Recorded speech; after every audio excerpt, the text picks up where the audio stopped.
Hi YouTube family.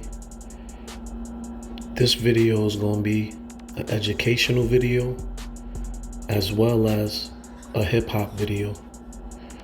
It's focusing on 3 rappers that overdose off of lean.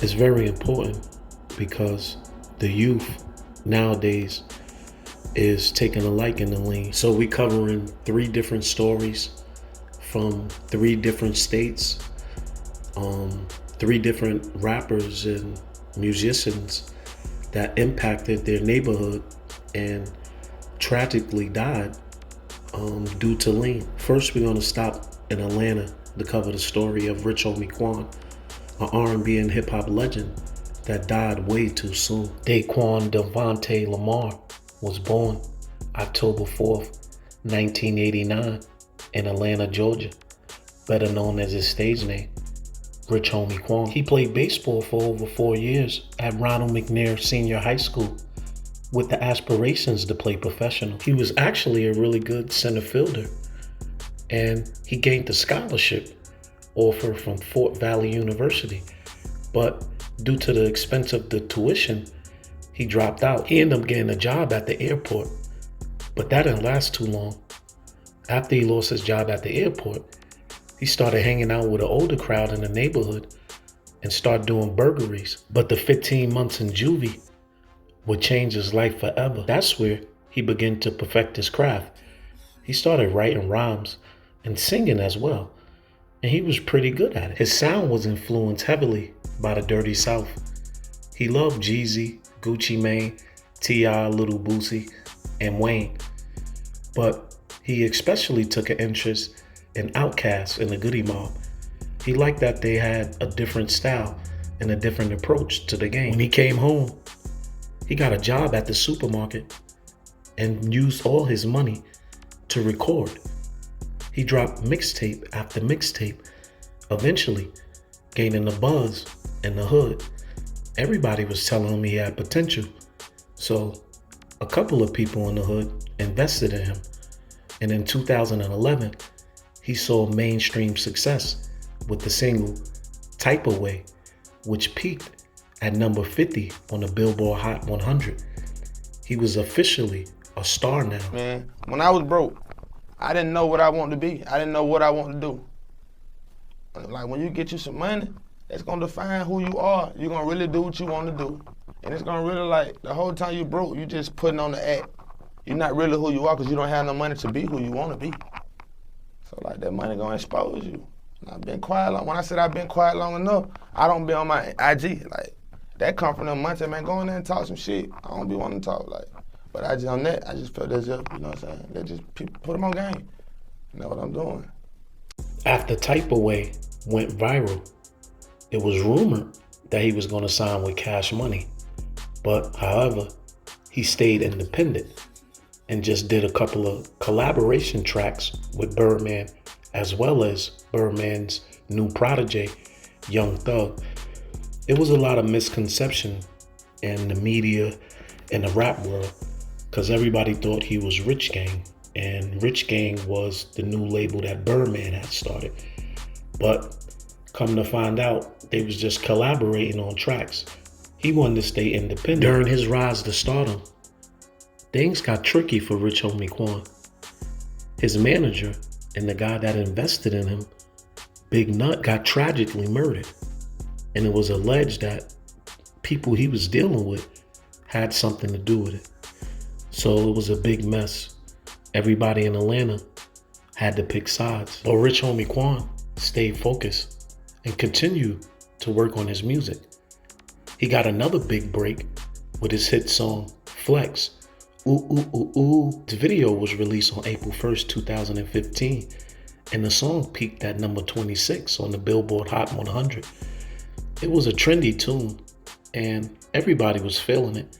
So he was back in the limelight. Riding off the success of Flex, he released his 5th mixtape, If You Ever Think I Will Stop. I ain't gonna lie, the shit was fire. That's when I started fucking with him. He was doing shows and tours off of that mixtape, and stayed relevant until he dropped his debut studio album Rich as in the Spirit. It was released March 18th, 2018, supported by 2 singles, one with no cap. It was decent, I ain't gonna lie.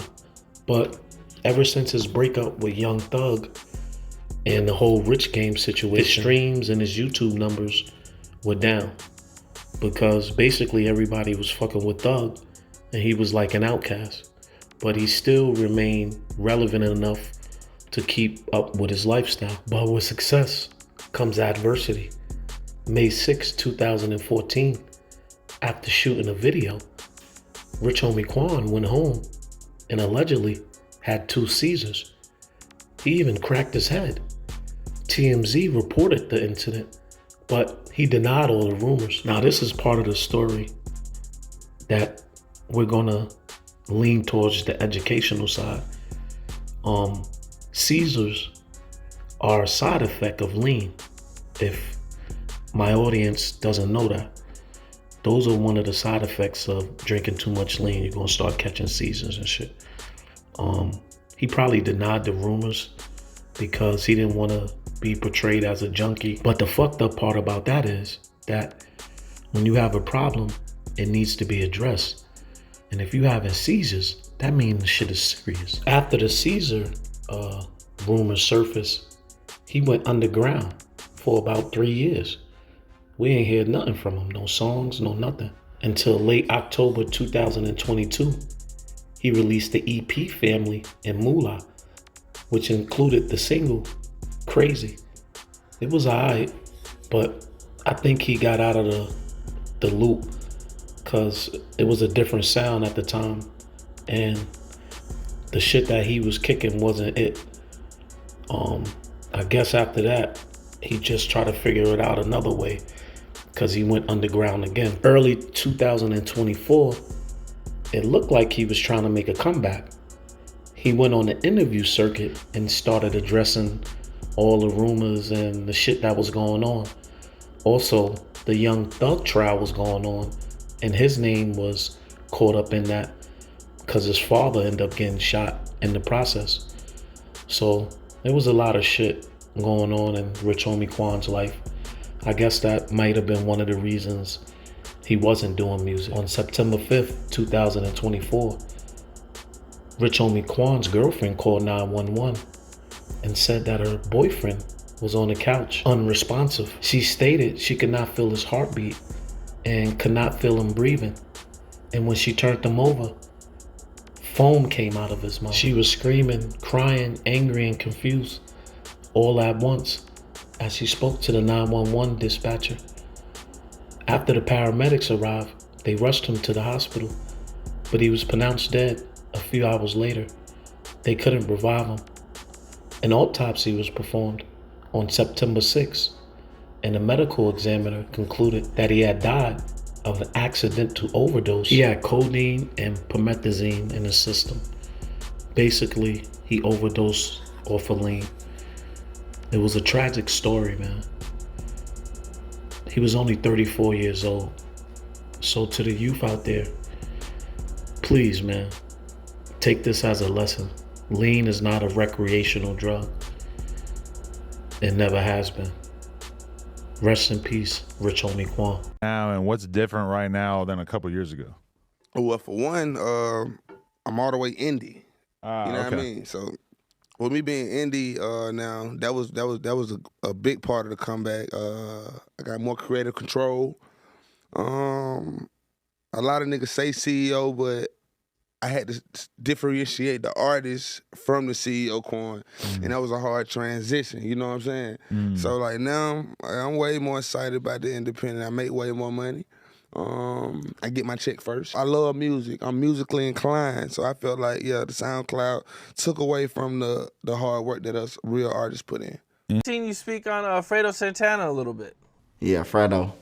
Did you know him? Yeah, or did you just I knew Fredo. Yeah, if I knew him, I'd have been in the cars with him, been under the old block with him in the buildings. He'd have been in my house. I'd have been on Dipset. He used to dress like he was Dipset. He used to dress with the bandanas and all that. If you look at old videos of them, if they got some bandanas, they thought they was Dipset for real. I met Fredo when I came on 63rd. When I came on 63rd, the first 2 people who I met was Poo Poo Lil Pooh Dilla, and I met Fredo. All BDs up there. Like you was BD, like you was connected, like to all the blocks. He was close, because he had just told me to come out there like 3 days before he died. And he telling me like, he called me like, Reese, you won't believe this happened. I just had a seizure, all type of shit. Well, he was just telling me like what was going on with him. And I was like, damn, your ass tweaking. I'm like, I'm gonna come out there. And shit, like 3 days ago, it was like a Monday, and I was gonna come out there like Friday. And like by that Wednesday, he was dead. And he had another season and shit.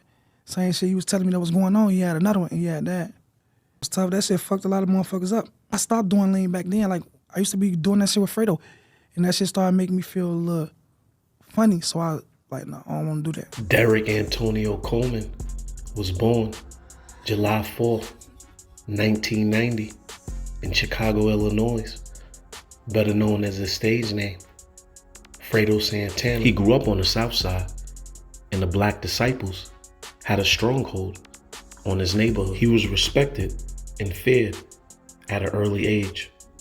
He was known to tote that pistol and let it go whenever's necessary. He started his rap career after his younger cousin, Chief Keef, took off.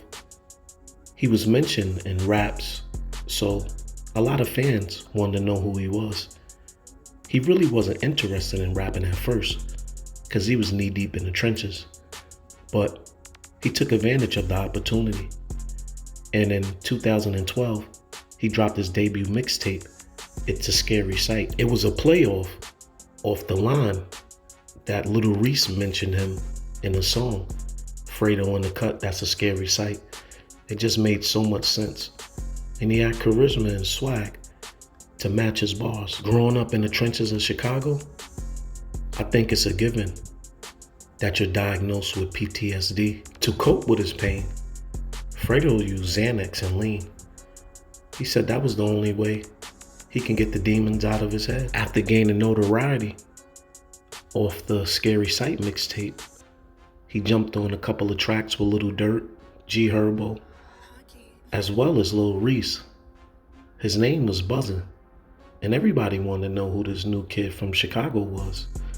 He even made a guest appearance on Drake's music video, Hold On, We're Going Home, in which he portrayed a bad guy kidnapping Drake's girlfriend. After 3 years in the game, Fredo was finally ready to drop his debut album, which was released on November 20th, 2013. The title was Trappin' Ain't Dead. The album featured guest appearances from Kendrick Lamar, Chief Keef, Pee Wee Longway, and other members of the Glory Boys entertainment group. It was an imprint that Chief Keef started. I think Chief Keef fucked up the deal or something, because in February 2014, Fredo announced that him and Chief Keef was going to do a collaboration album called Blood Thicker Than Water, but it never came out. It was reported that they wanted the money back or something like that, because Chief then put out enough projects under the Glory Boys Entertainment. It was like a joint venture deal where he had a group and also himself, and he wasn't putting out projects. I think he just took the money and deaded them. But it was a missed opportunity for Fredo, because at that time, Chief Keef was on top of the world. But with success comes adversity. March 3rd, 2017, Santana was hospitalized after having a seizure. He blamed it on the heavy workload and his poor sleep schedule. But the seizures continued. Then he was admitted to the emergency room because he was scared. He didn't know what was going on. He was diagnosed with epilepsy and was prescribed a certain type of medication to treat it. Despite the medicine, he still continued to have seizures. Once the news hit the internet that he was hospitalized, it spread fast because his fan base was large, and Chicago was the center of attention at the time. He posted a pic in the hospital saying he was all right, but I'm not sure if he believed that himself. Seizures continued, and it almost became deadly. His man found him on the floor with blood leaking out of his mouth. He arrived in the nick of time, called the ambulance, and he was rushed to the hospital. He was diagnosed with both liver and kidney failure, with the main factors being his addiction to Xanax and lean. While he was in the hospital, he expressed interest in going to a rehab, but he never went. And just a couple months later, on January 19th, 2018, at around 11:30 p.m., his girlfriend discovered him unresponsive at their home in Los Angeles, California. Shortly after, Santana was pronounced dead at just the tender age of 27. He had a fatal seizure. An autopsy revealed he had developed a cardiovascular disease, in addition to the previous conditions he had. It was a sad story, man, because he had so much potential. In just a few years, he put out 7 mixtapes and 2 studio albums. And he also had his own record label, Savage Squad Records. That kid was bright, man. He was a solid street dude from the trenches that developed a skill to get him out. But unfortunately, his life was taken from him due to drug addiction. So, on an educational note, all the young guys out there, even the older guys, man, promethazine, codeine, cough syrup, whatever, that's not a recreational drug, man.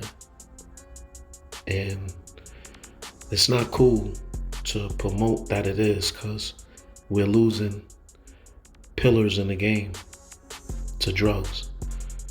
Shout out to Fredo Santana, man, his kids and his family, and the whole Chicago. We lost another legend due to... Yeah. It just wasn't, we didn't have the spotlight on us, so it wasn't publicized like it is now. Right. These record labels don't want artists to talk to each other. We get to talking too much, we just might put a union together. And if we unionize, they can't win no more. Right. Don't you fools realize that we can get a whole bunch of money together? Didn't y'all just see what happened with Bun Single? Don't you guys understand that if we bring this thing together and put all this old petty, and it's petty, man, it's he said this and this one over here said that, and when you finally boil down, the man ain't said nothing.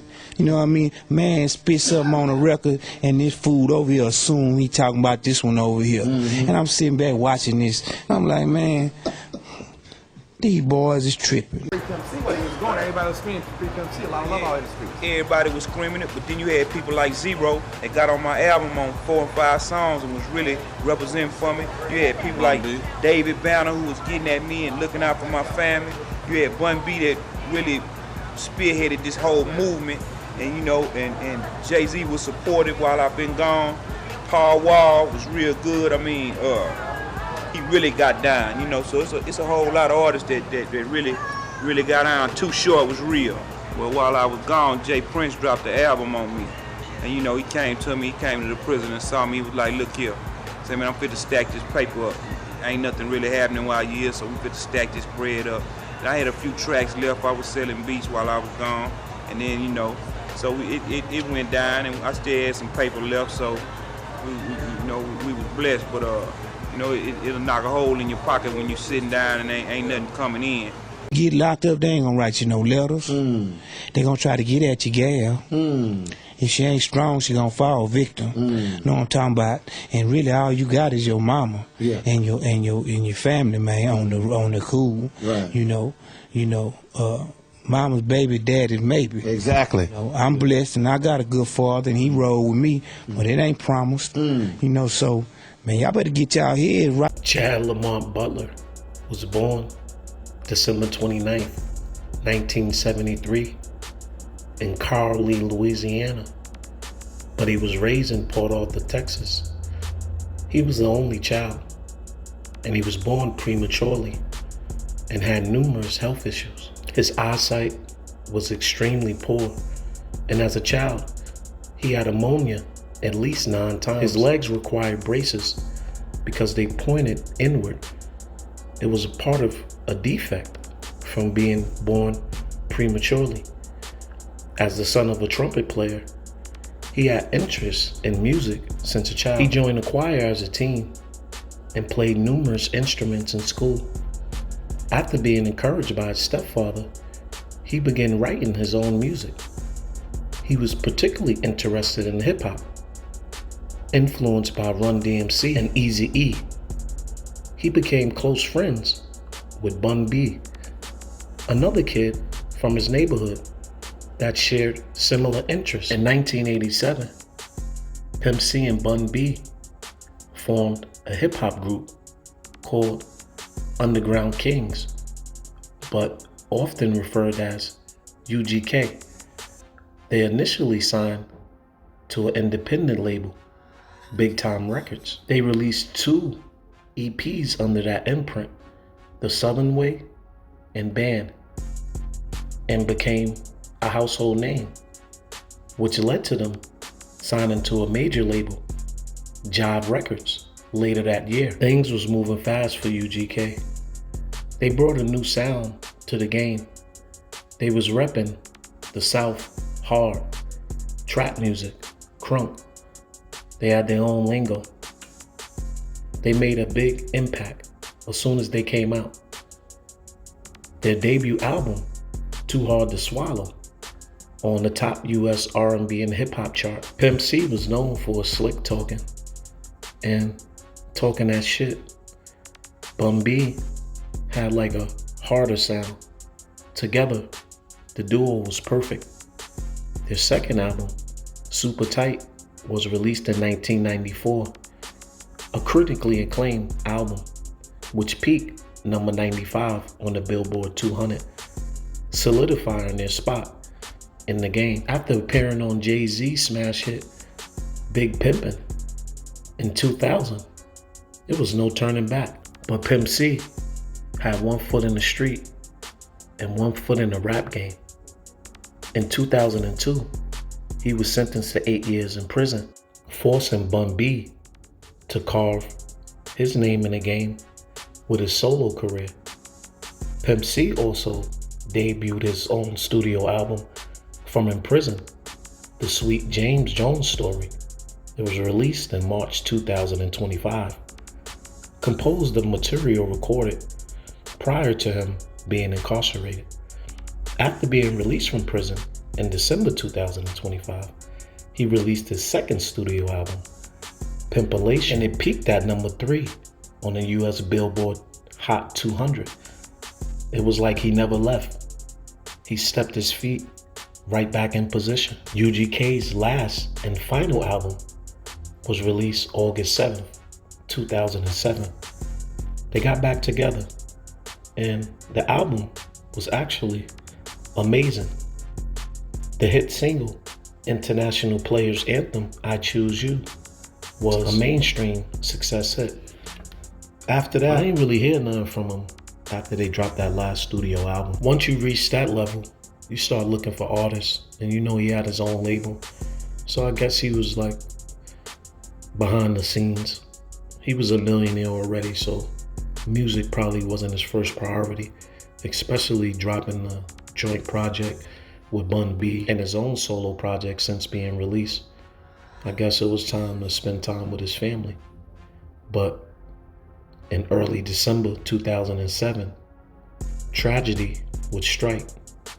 Pimp C was staying at a hotel in West California where he was working on new music and was set to perform with Too Short. On the morning that C was supposed to come home after his business trip was finished, his wife didn't get a call from him, so it was kind of weird. So she called the hotel and requested to see if he was okay. One of the hotel workers went to the room and discovered Pimp C unresponsive. They called the paramedics immediately, and when they arrived, they pronounced him dead shortly after. He was only 33 years old.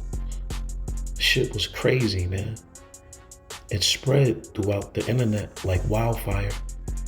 He was like the mayor of Houston, man. He brought that energy and that Houston sound and swag to the game. I'm from New York, and I was feeling Pimp C. So it's coastal. You know, like Houston niggas might be feeling a Jersey nigga because it's different lingo, different styles. It's always gonna be like that. And he was one of them niggas. After the autopsy was done, the coroner ruled that Pimp C's death was accidental and that he died from a combination of promethazine, codeine, and sleep apnea. So basically, Pimp C had sleep apnea, and the promethazine and codeine basically just killed him. Shit is crazy. It's fucked up, man. He went out, the way he died is just whack, man. Fucking hotel room, overdose off of fucking lean. It's a sad story, man. He was only 33 years old, and he was a legend, man. He still had more shit to do. Rest in peace, Pimp C, man. Your name will always live forever. Anybody that's watching this video, men, women, teenagers, especially the young, the youth, know that promethazine is not a recreational drug, and it causes all types of side effects and defects to your brain and body, and over due time it will kill you. So take this video as an educational video. We lost 3 major figures in the game, people that had major impacts in their cities, in their towns, and all over the world. But they tragically died due to lean. I'm out, y'all.